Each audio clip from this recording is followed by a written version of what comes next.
Another day just playing with my Switch. In space. With no way of getting back to Earth. Seriously, can someone send help? Maybe I shouldn't have kicked Luggo into deep space. He was annoying, yeah, but I could sure use some company. What the heck? Cuphead! Dude, I just finished your game, and coincidentally, you're here! Hiya, Minnie! Why do you sound like Mickey Mouse? Today's my birthday! No, it's not! It's a farm hold stance, keep your money in your pants. I'm realizing why I'm better without company. Indie games are very interesting. They are video games made by independent developers who don't have a huge budget and are made out of perseverance and dedication. You know, art through adversity and all that. These developers are people who love video games and want to make something they can call their own. These types of games vary in terms of quality. Some are very memorable and fun, and others are Mighty Number 9. But one indie title that is one of the standouts has a character with a freaking cup for a head. Which is why it's called Cuphead. Light! Give me power! Hey, quit it! Cuphead was created by two brothers, Chad and Jared Moldenhauer. Back when they were little pieces of shit, they wanted to see a game that took up a 1930s cartoon look, specifically those made by Fleischer Studios, since those were the cartoons that they grew up with, but it never came to be. That is until the rise of indie games, which was when Chad and Jared were confident enough to make their own game. After messing around with many ideas, they came to the conclusion that Cuphead would be a run-and-gun boss rush game. Then, after game testing at E3, they decided, screw it, let's have run-and-gun platforming levels as well, similar to games like Contra and Gunstar Heroes. And after years of development, Cuphead was released on Xbox One, Microsoft Windows, and Steam. It wasn't until in late 2018 when Cuphead released for Mac, and what in the hell is a GOG? Later in April of 2019, Cuphead was released on the Switch after being announced for the Switch in Nintendo's Indie Direct a month earlier, which is how I was finally able to play this game. You know, before I got to play Cuphead, I was kind of worried of how my enjoyment would vary, since Cuphead is known for being very difficult, and I thought the difficulty would hinder my experience. Thankfully, I was proven wrong. What are you looking at? Now with all that out of the way, let's go over that plot, shall we? Now Cuphead doesn't have much of a story. The game solely relies on its premise to get you a little interested. I think in this case it works because the premise of Cuphead is honestly brilliant to me. You see, Cuphead and Mugman are two idiots in the town of Inkwell who live under the watchful eye of Mr. Kettle. But his eye must have not been watchful enough since Cuphead is like, "Hey Mugman, you wanna go to that casino Mr. Kettle told us not to go to?" Oh, yeah, okay. While they're at the casino, they're just wrecking everyone and gambling. Then the devil who is in charge of the casino challenges them to play against them. The deal is if they win, the brothers get to have a bunch of money. If they lose, then the devil gets to have their souls. Cuphead, distracted by easy money, rolls the die and he and Mugman lose. The brothers beg the devil not to take their souls, and to this, the devil decides to have him get the souls of other locals who backed out of his deal, and in return, they are free to go. So Cuphead and Mugman do what the devil asks in order to survive. Okay, first off, can I mention how bizarre this story is? Like, just the concept of two kids having to take the souls of others in order to keep their souls from the devil is creative and pretty refreshing. What I like most about the premise, though, is how it establishes his characters and tone it's going for very quickly. From one sentence alone, we can see that Cuphead himself is very reckless and a big risk taker, and because of that, it's pretty much his fault for getting himself into this. Mugman, while being just as mischievous as his brother, is more careful and not as reckless based on his facial expressions. Both of them aren't exactly heroes, but are just two normal kids who got themselves into a situation, and while mischievous, they are still good people, as seen in the ending, where they decide to beat up the devil and destroy the locals' contracts so they won't be under the devil's rule anymore. This is how you establish your characters and setting in a game, and I'm impressed at how much personality the characters have in a matter of 2 minutes. All I'm saying is that for the little story Cuphead has, it manages to make me care about these characters and hook me into the world, which is commendable. Now with that out of the way, as soon as you enter the overworld, one thing comes to mind. This game looks absolutely gorgeous! This is what gives Cuphead its identity. The amount of polish put into the animations of the characters and the look of the worlds is highly commendable. When you get out of the tutorial, you're met with the overworld, which already has a lot of charm in terms of design.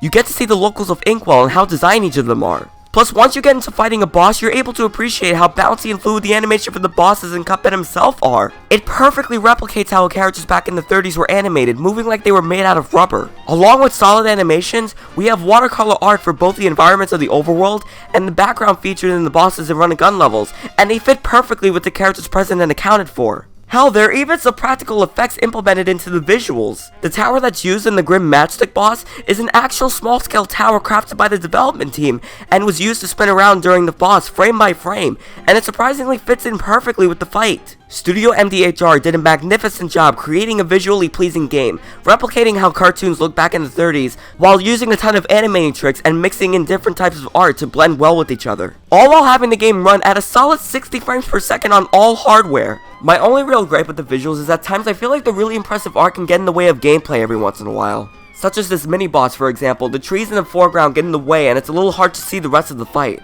I'm willing to bet this was intentional to make the boss more challenging, but it feels extremely cheap to me. Speaking of said bosses, they are going to put up a good fight your first time through.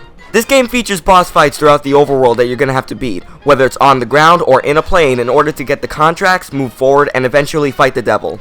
You're equipped with a standard pea shooter at first, but you can buy more types of shots that are good for certain situations, along with charms that grant you some type of ability, whether it's an extra heart or an invisible dash move. But don't worry, we'll talk about how that works later.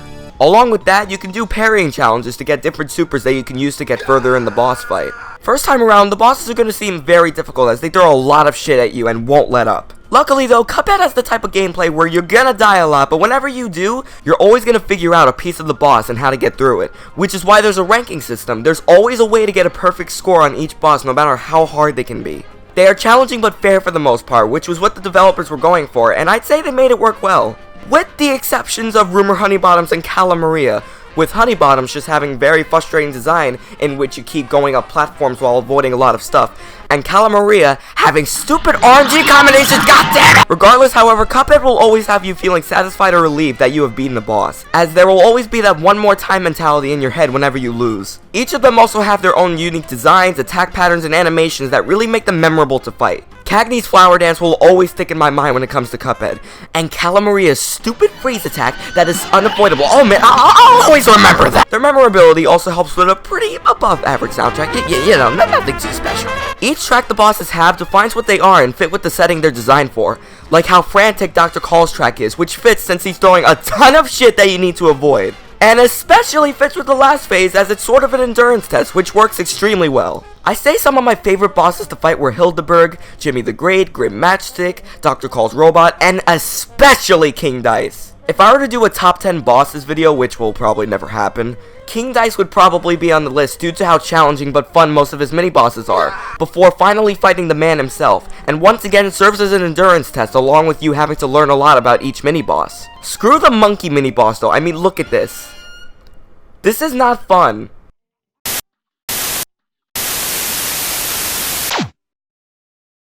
Let's team up! Hey, that's my equipment! Look, dude, what is your deal? I'm speaking positively about your game, and at the moment, you're being a nuisance and making it less fun for me. Is this it? This is what I got all those ass whoopings for? I had a dream once. Alright, that's it. No more Mr. Nice Guy.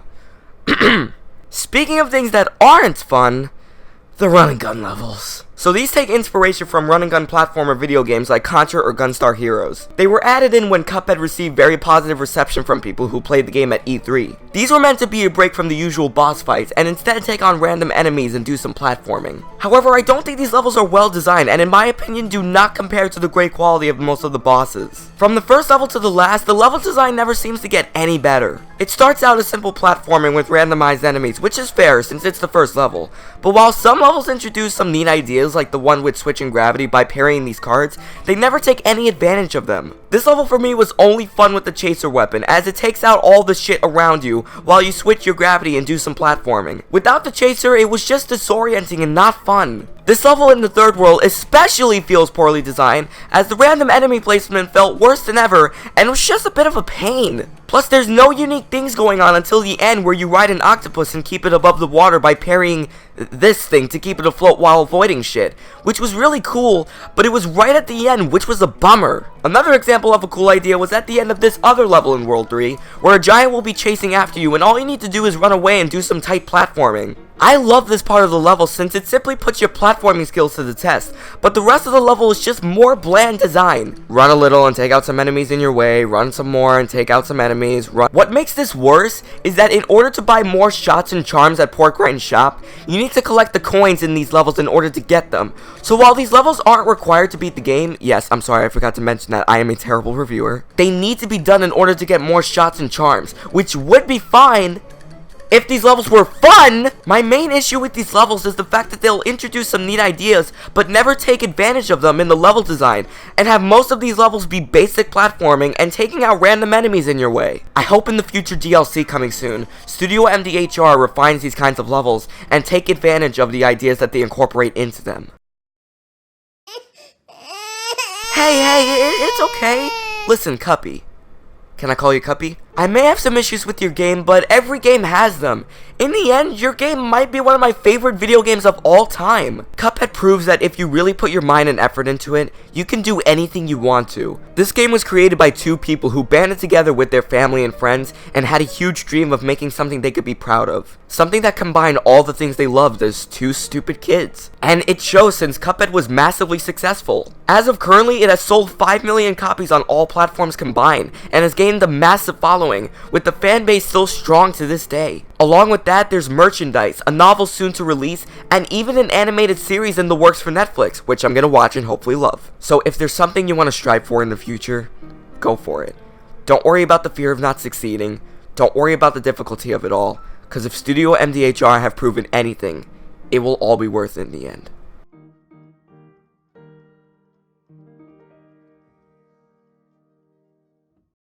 So, Cupface, what are you gonna do now? Stay here and bother you for the rest of your life. Okay, you're out of here. See you real soon! Well, that takes care of that. I'm Fonzo McGeek, and how do I get the hell out of here?